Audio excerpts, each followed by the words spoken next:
هلا والله شباب، شلونكم؟ شو اخباركم؟ رجعنا لكم بفيديو جديد ان شاء الله بعد الانقطاع بسبب الظروف.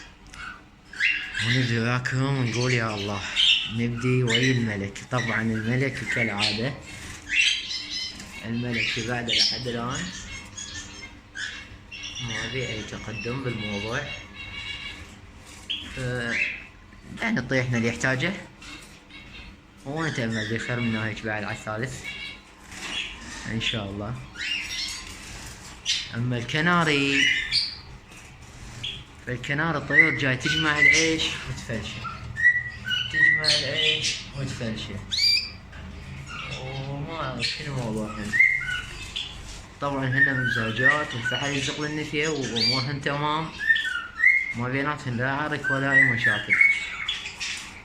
بس هي طيور شوية ما اعرف المكان مو ملائم لها، بس هي طيور يعني طيور شوية طيور المفروض عادي طبيعي الامور. جاي يخليهن فيتامينات طبعا بالمي. اما ذن الجاوة حاليا اريد اتأكد منهن، خليتهن بقالة انا طبعا لما نجمع بيها عيش طبعا.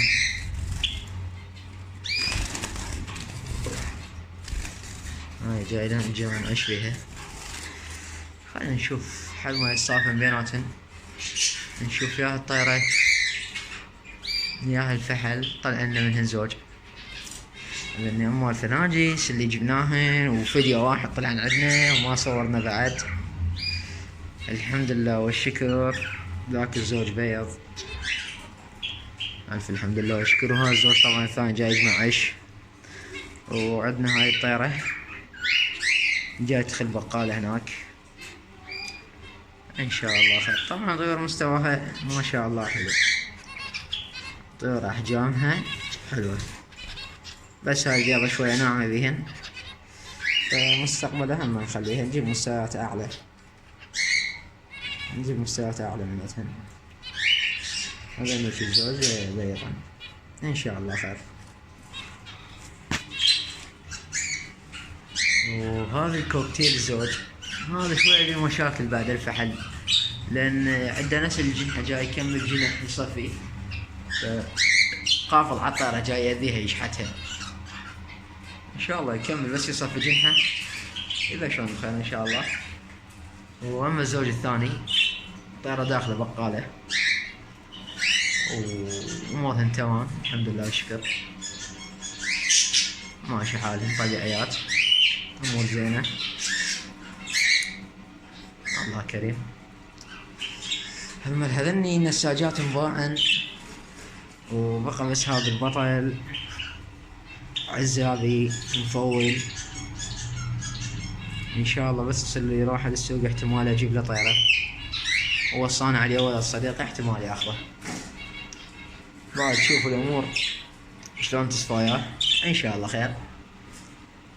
وكالعادة مدرسة المشاغبين، مدرسة المشاغبين.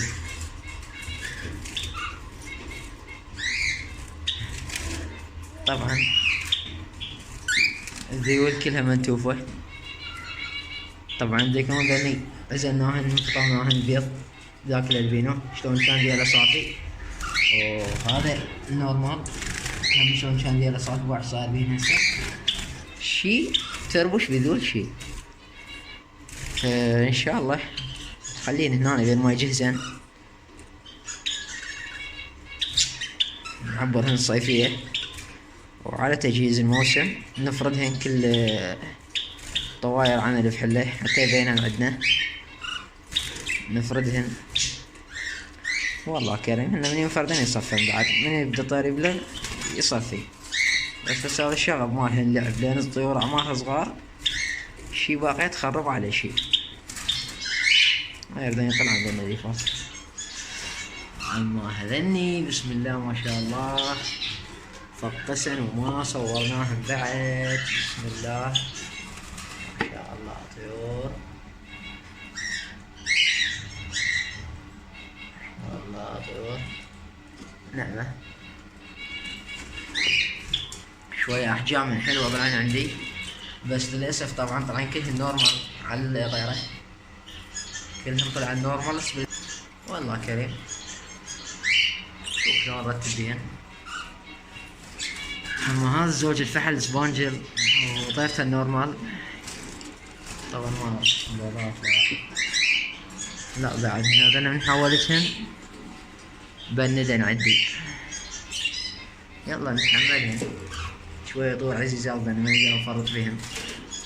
اما هذا زوج الجاوة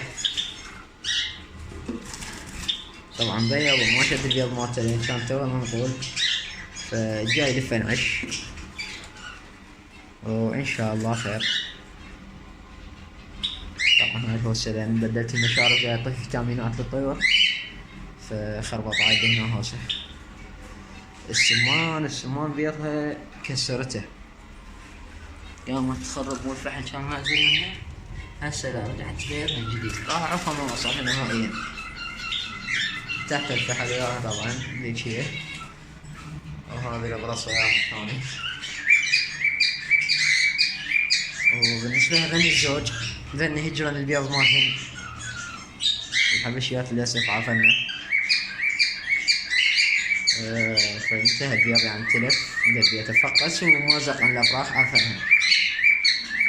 بعد شوف شلون هذا الزوج قافل على القضية. أعطيه تتأخر لأن غير مخاليف تتأخر.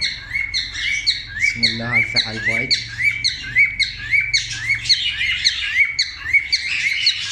بسم الله ما شاء الله. ابغى نقفل الظهره.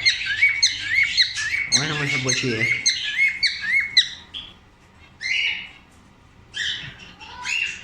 وينهم الحبوشية يا جماعة البصمات؟ يلا هذا بيقلب بظهره. بسم الله ما شاء الله. اما هذا الالبينو شفناه اخر مرة بيضات وهم عارفين البيض ما نامن عليه. شنو السبب ما اعرف، فراح اضطر ان افردهن فترة معينة وارجعهن لو في المفروضات الموسم الجاي. الله كريم. السمان طبعا شوية كركبة لان نظافة الدفن اليوم هنا ما خليتها بالدبة.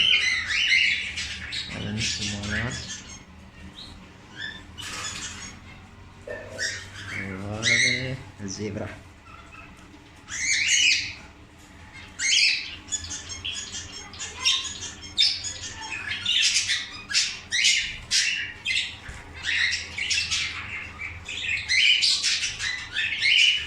مستقبلا هذا الفحل افرده بعطيره البيضة هناك ليش طارت دموعها شوية علاماتها قوية. وهذا الفحل شوية ضخم فعلى الاغلب احاوله وياها.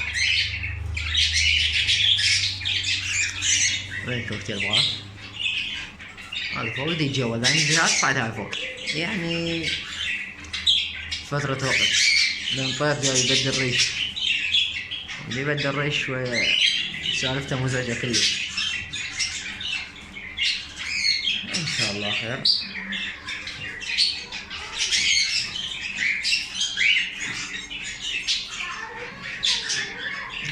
هاي المحمية ان شاء الله ما نقصر لكم الفيديوهات الجاية. وشكرا لكم للمتابعة واذا عجبك الفيديو لا تنسى الاشتراك. تحياتي.